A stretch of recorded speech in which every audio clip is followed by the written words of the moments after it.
നമസ്കാരം.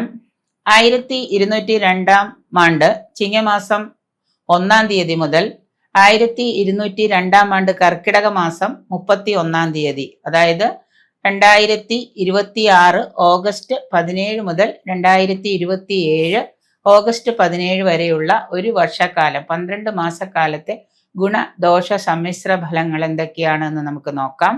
അവിട്ടം നക്ഷത്രക്കാർക്ക് വ്യാഴം 7ഉം 8ഉം, ശനി 3ഉം 4ഉം ഭാവത്തിലും, രാഹു 2ലും ലഗ്നത്തിലും മാറി മാറി ഗോചരം ചെയ്യുന്ന ഒരു കാലമാണ്. നിങ്ങളുടെ വാക്കും ബുദ്ധിയും വാണിയും വാക്കും ഒക്കെ കൊണ്ട് പ്രവർത്തിക്കുന്നത് കൊണ്ട് തന്നെ കാര്യങ്ങൾ വാണിയും വാക്കുകൊണ്ട് പ്രവർത്തിക്കുന്ന ആളുകൾക്കൊക്കെ വക്കീല്, അധ്യാപകര് അങ്ങനെയുള്ള ആളുകൾക്കൊക്കെ കൂടുതൽ നേട്ടങ്ങൾ വന്നു ചേരുന്ന ഒരു വർഷമാണ് ഈ അവിട്ട നക്ഷത്രക്കാർക്ക്. ധനലാഭത്തിന് ധാരാളം കാര്യങ്ങൾ പാരലായിട്ട് ഒന്നോ രണ്ടോ വരുമാനത്തിനുള്ള മാർഗങ്ങളൊക്കെ നിങ്ങൾ ആവിഷ്കരിക്കുന്നതാണ്.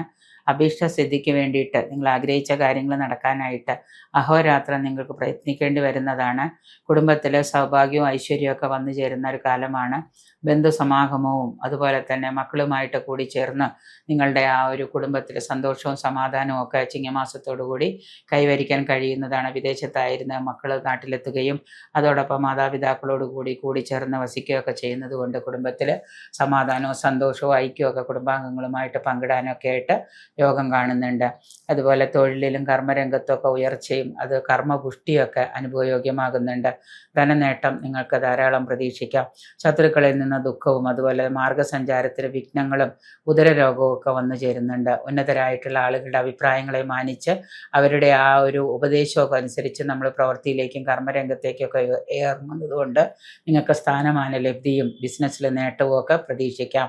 വീടും ചുറ്റുപാടുകളും മോടി പിടിപ്പിക്കാനായിട്ട് ധാരാളം സമയം കണ്ടെത്തുക. അതുപോലെ തന്നെ ചുറ്റുപാടുകൾ, വളർത്തുമൃഗങ്ങളെയൊക്കെ വളർത്തുക. ഇവരൊരു പട്ടിയെങ്കിലും മേടിച്ച് വളർത്താനുള്ള തോന്നലുകളൊക്കെ നിങ്ങളിൽ ഉദിച്ചേക്കാം. കൂടുതലായിട്ട് പണം ചെലവഴിക്കുന്ന മാർഗങ്ങളൊക്കെ നിങ്ങൾ കണ്ടുപിടിക്കും. ദാമ്പത്യ സുഖക്കുറവും ബന്ധുഗുണ പരാജയ ഭീതിയൊക്കെ ഈ വർഷം വന്ന് അനുഭവയോഗ്യമാകുന്നുണ്ട്. ഗൃഹനിർമ്മാണത്തിൽ ധാരാളം ചെലവുകളും ഗൃഹനിർമ്മാണത്തിൽ അനാവശ്യമായിട്ടുള്ള ചെലവുകളൊക്കെ വന്നുപെടാം. പെട്ടെന്നുള്ള വിവാഹത്തിന്, അതായത് വിവാഹം കഴിയാതിരുന്ന യുവജനങ്ങൾക്ക് പെട്ടെന്ന് വിവാഹം നടക്കാനുള്ള സാധ്യതയൊക്കെ കാണുന്നുണ്ട്. ശരീരാഷ്ടതകളും ശരീരത്തിലുള്ള അരിഷ്ടതകളും ദേഹാരിഷ്ടതകളും ഒക്കെ കൊണ്ട് സാമ്പത്തിക കാരണം മനോദുഃഖമൊക്കെ വന്നു ചേരുന്നതാണ്. സന്താനങ്ങളുടെ വിവാഹം മൂലം ബന്ധുയോഗമൊക്കെ വന്നുപെടാം.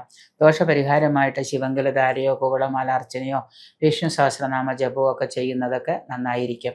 കൂടുതൽ നേട്ടങ്ങൾക്കായിട്ട് കഴിയുന്നത്ര ശനിയാഴ്ച ദിവസം വ്യാഴാഴ്ച ദിവസമൊക്കെ വ്രതാനുഷ്ഠാനമൊക്കെ എടുക്കുന്നത് കൊണ്ട് നിങ്ങളുടെ സാമ്പത്തിക കാര്യത്തിലൊക്കെ നിങ്ങൾക്കൊരു അയവ്, അതായത് സാമ്പത്തിക ചെലവുകളൊക്കെ അധികരിക്കുകയും സാമ്പത്തികം കയ്യിൽ നിലനിൽക്കാതിരിക്കുന്നവർക്ക് പണത്തിനോടുള്ള ആ ഒരു ദാരിദ്ര്യമൊക്കെ മാറുന്നതിന് ശനിയാഴ്ച വ്രതം, വ്യാഴാഴ്ച വ്രതം, മൗനവ്രതം ഇതൊക്കെ ആചരിക്കുന്നത് നന്നായിരിക്കും.